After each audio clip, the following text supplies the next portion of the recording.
Adam sat on his perch. His students were proceeding with their test. A labyrinth was the perfect setting for such an exam. Yet he was awaiting their reaction to the surprise. On cue, a roar echoed from deep within the grounds, and the Minotaur came rushing down the passageway, right for his students. Adam smiled as his students were caught off guard. Welcome to Mythical Phylogeny Adventures. I'm your guide, Jason. Last time, we covered Daedalus, who built the Labyrinth. So, it seems fitting that we address the monster which lived inside, the Minotaur.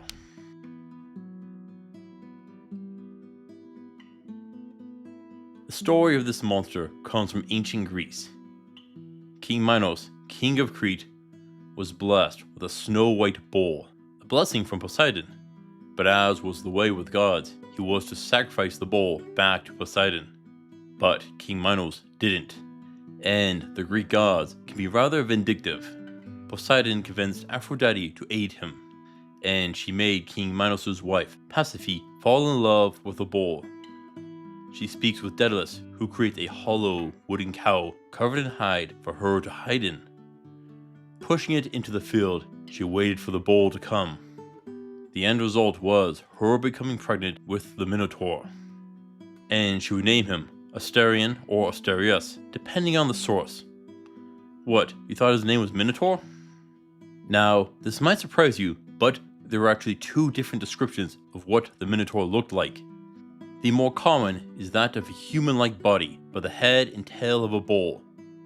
Sometimes, it also has hooved feet. But the second depiction was still fairly common into the Renaissance era. And it even appeared in Dante's Inferno. This version has a bull's body with 4 legs and a human-like torso sprouting from the neck, and has a pair of horns on the human head. This does sound more like a centaur, does it not? And this could be because the root word tor is shared, which means bull, but wouldn't work for centaur.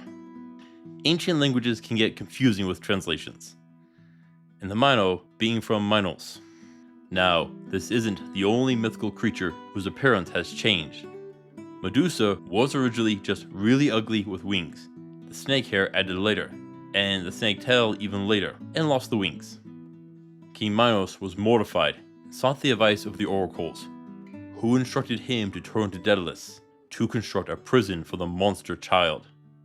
Homer depicts the labyrinth as a twisting path with no branches, but later versions turn it into a full-fledged maze. It got so complicated that even Daedalus got lost, and he started tying a string to the opening that he could follow back. Now, the Minotaur had 2 human half-siblings. A brother, Andrios. He would be killed while in Athens, fueling hostilities between the 2 city-states. An agreement was settled. Every 9 years, Athens was to send 7 noble sons and 7 noble daughters as sacrifice to Crete, and they were sent into the labyrinth to be killed and eaten. And this went on for some time. Finally, Theseus volunteered himself as tribute, but he had no plan of dying, fully planning on fighting it and winning. But he had help from the Minotaur's own sister, Ariadne. She was enticed with Theseus upon seeing him and wanted to aid him. Going to Daedalus, she convinced him to divulge his secret to navigating the labyrinth. She then snuck out and told Theseus, and even provided the string.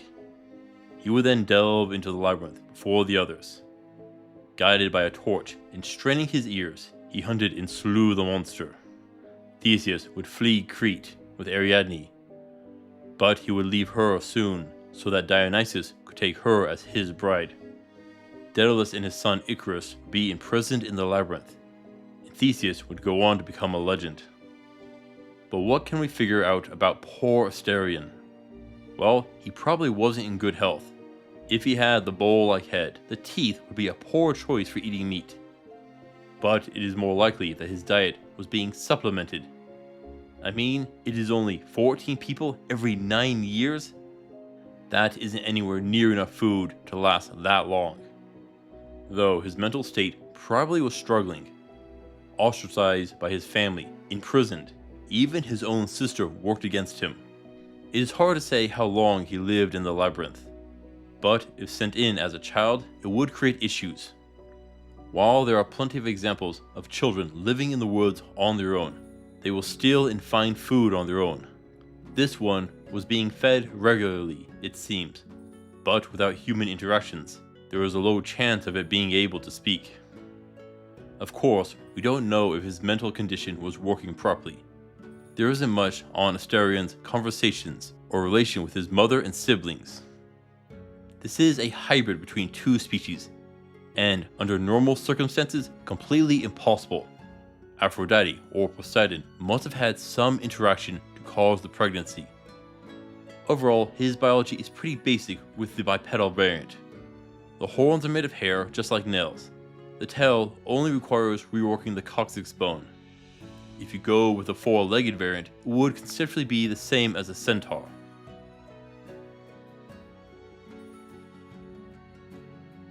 How did Theseus defeat the Minotaur? There are a few conditions to address. The fight is happening in the labyrinth. You have no idea how long you will be walking around. That can wear on your mind. Wandering around without knowing when your foe will appear or where you are, but you are an adventurer. You are prepared. Have a rope tied to the front. If not, bring chalk and mark your path. Keep your ears out. Listen for any sound. That will be your best warning that something is coming. You will also need a torch to see in the limited light, or a spell of dark vision. Having some map making skills wouldn't hurt. We can assume that the Minotaur is stronger than you, probably bigger, but he may be malnourished. And that could level the playing field. Though, let's assume that King Minos wanted to keep his monster as strong as possible, so well fed. For weapons, I would avoid large slashing attacks. We don't know how wide the passages are, at least big enough for the Minotaur. Sweeping attacks are likely to strike the walls, so thrusting weapons are going to be better. A spear might have some issues maneuvering it, but fine for thrusting. Definitely have a short sword, axe, or mace. A shield wouldn't hurt. At the least, it can provide some cover and protection against the Minotaur's horns.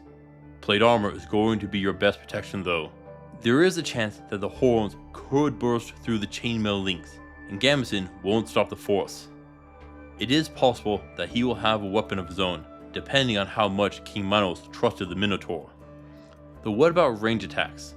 A bow and arrow maybe? Well, the problem is how far can you see? Do you have a torch? What? Are you going to drop it and pull out your bow? It creates an issue to be sure. And how far away is the Minotaur appearing? A bow quickly loses its advantage in shorter distances, and there are a lot of those in the labyrinth. Magic is going to be difficult. You would want fast spells. Fireball and other such spells will run a high risk of increased blowback against you. Be careful with fire and lightning spells. If it is dark in the labyrinth and you shoot off lightning, you will be blinded for a bit. The Minotaur might struggle as well. But do you want to gamble on who adjusts to the dark faster? Ice magic is a different story. Create a slippery floor or even immobilize it. A poison gas spell would also work wonders. In a tunnel, there's only a few ways to get around it. Mix it with a wind spell and you can get some nice range. You'll need to be careful if you flee. Remember, your rope back to the surface? Well, what happens if your foe comes up from behind you? The Minotaur could grab that and pull you back to it. Also be careful, that rope is only so long, and sooner or later it will run out. So if you get chased, it's going to be best to give up on your tether to the surface. Due to living in the labyrinth, the Minotaur probably doesn't have the best cardio, so you should be able to outrun it. The Minotaur is going to be a difficult fight. There are plenty of limitations which will come from the labyrinth terrain that you will need to address. But outside of that, you are facing a creature which is physically bigger and probably stronger than you. That is why I'm going to give the Minotaur a 4/10 for difficulty. Plan ahead to be sure, and you'll do fine.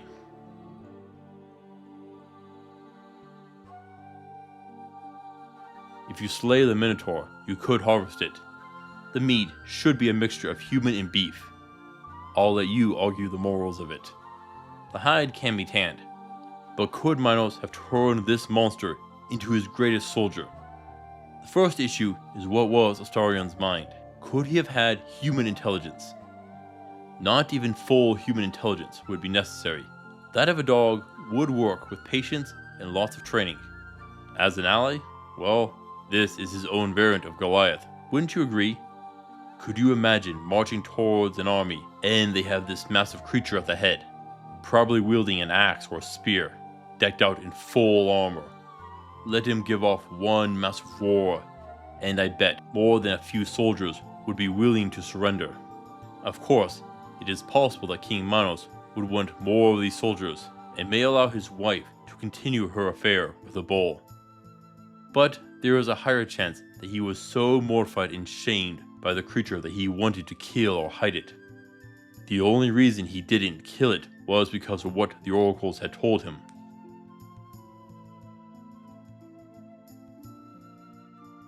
Adam looked at his students. They were a mess.